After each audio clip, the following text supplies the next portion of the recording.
Western Civilization. How much do you know? My name is Russell Miles, and this is the 17th episode of our Western Civilization series. In the previous episode, we looked at the 1918 influenza pandemic as a case study of the impact of disease on Western culture. In this episode, we're going to look at the outcome of the 1918 pandemic. In January 1919, a third wave, not as deadly, emerged in Australia, most likely due to repatriated soldiers. This wave spread quickly through Europe and then the United States before subsiding in the northern summer. The dead from these successive waves of influenza included 300,000 in Brazil. In Britain, as many as 250,000 died. In France, more than 400,000. In Iran, the mortality was very high, estimated between 900,000 and 2.5 million. In India, an estimated 10 to 12 million died. In Japan, there were 390,000 reported deaths. In the Dutch East Indies, now Indonesia, 1.5 million were assumed to have died. China also experienced further influenza waves with more serious symptoms and higher morbidity than earlier in the year, but not as high as elsewhere. The 1918 influenza pandemic created significant social and economic disruption across the world. However, these remain difficult to disentangle from the confounding impact of the Great War. With men aged 18 to 40 hardest hit by influenza, there would have been serious consequences as families lost their primary breadwinner. Many cities closed schools and prohibited public gatherings, and businesses, especially those in the service industries, suffered major losses in revenue. Equally, cities that intervened earlier and aggressively grew faster after the pandemic was over. In the United States, the stock market, having declined by 20% in 1917, recovered 10% in 1918 and then 30% in 1919.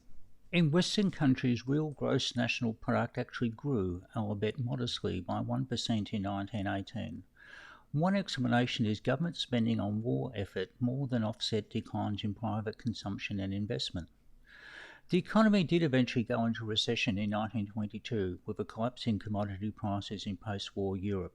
For example, Sweden's economic growth was interrupted by a sharp downturn of 5% in 1921. Regarding social effects, there is again a mixed story. Conflated with social upheavals in the early 1900s, for example, a shift from employment in household services to industry and commerce, and challenges to the status of women, the Great War actually saw a reaction against liberal ideas. In the United States, the pandemic saw a few black women admitted to the Army Nursing Corps due to an acute shortage of trained nurses. Communion at church moved from common chalice to individual cups or a display of the sacrament. The influenza pandemic saw face masks among the recommended remedial measures. However, after a brief fad, there was resistance to their use. Most European countries and the United Kingdom only recommended their use, as did most US cities, except San Francisco, which in October 1918 made them mandatory on and off over the next 3 months. Face masks also became mandatory in Canada, Australia, and South Africa. With growing infections and deaths in the northern winter of 1918-19, San Francisco again reimposed mandatory face masks. This saw the emergence of the Anti-Mask League, who objected on civil liberties grounds. In Australia, Canada and South Africa, fines were imposed. Special police to enforce social distancing and face mask wearing were established. Occasionally, those who refused to pay fines were jailed, and apparently in San Francisco, public health officials shot 3 people on a downtown street. Regardless, most people did not bother to wear face masks. The influenza pandemic also created various theories and conspiracies. In the UK, some factories relaxed non-smoking rules as it was believed that cigarettes would help prevent infection. During a parliamentary debate in the UK, a Conservative MP, Paul Lothar, asked, "Is it a fact that a sure preventative against influenza is cocoa taken 3 times a day?" The French biologist Charles Nicolas discovered in October 1918 that the influenza virus was much smaller than other known bacteria, so assumed face covering were of little benefit. The British medical journal The Lancet called masks a dubious remedy. Sir Arthur Newsham of the Royal Society of Medicine had written a memorandum for public use in July 1918 that advised people to stay at home if they were sick and to avoid large gatherings, but was not published by the government out of concern for the war effort. In recent years, using frozen lung tissue from 1918 influenza victims, the genomic sequence of the virus has been deduced. This has shown them to be more avian-like among the mammalian-adapted viruses. The gene segments also have more synonymous changes from known sequences of wild bird strains than expected, so unlikely to have emerged directly from an avian influenza virus. The observation of influenza amongst ticks was that they too had been infected by this new virus. Humans may have been infected by the same source as pigs, or from pigs which had not long been infected themselves. The surface proteins of the 1918 virus suggest that the precursor virus had not circulated widely in humans or swines in the few decades before. However, the 1918 virus may have been circulating in Europe for months, if not years, and it was the conditions of wartime that allowed it to take hold. That the virus was initially noted in Kansas was probably because American Army doctors had been instructed to be vigilant about infectious diseases, so were more the first to document the disease. The origins of the 1918 pandemic remain uncertain to this day. The pandemic acquired its name because the wartime power suppressed any information. However, Spanish news services, which was neutral, reported that a strange form of the disease of an epidemic character had appeared in Madrid, and that King Alfonso VIII was seriously ill. These days, the pandemic is described by the modern nomenclature of its year, 1918 Influenza Pandemic. In October 1918, as a quarantine measure, Australia stopped shipping from its ports to surrounding Pacific islands, including New Guinea and New Caledonia.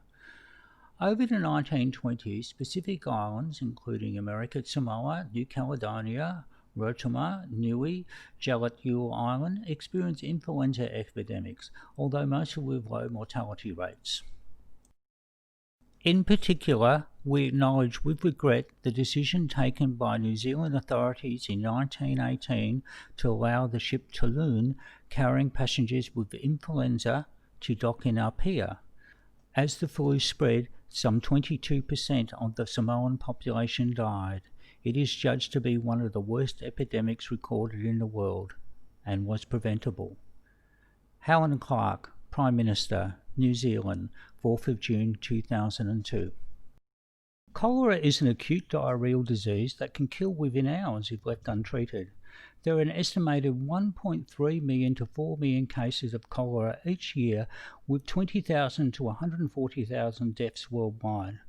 Cholera is caused by ingestion of food or water contaminated with the bacterium Vibrio cholera. This disease spread across the globe from the Ganges Delta, India, during the 19th century. Cholera transmission is closely linked to inadequate access to clean water and sanitation facilities.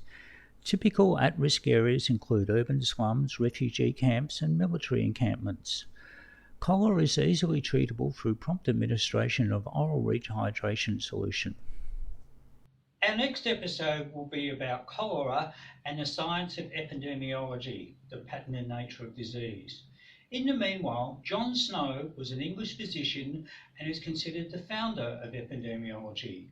In 1854, in Soho, London, John Snow ended a cholera epidemic by A. advising the local water authority to construct a water pipe bringing clean water, B. advising the local water authority of his belief that a particular water pump was contaminated, or C. remove the handle from a water pump that he believed was contaminated, or D. advise the local water authority to construct a separate stormwater drain so that the sewage systems wouldn't overflow during periods of heavy rain. Our answer will be in the next podcast.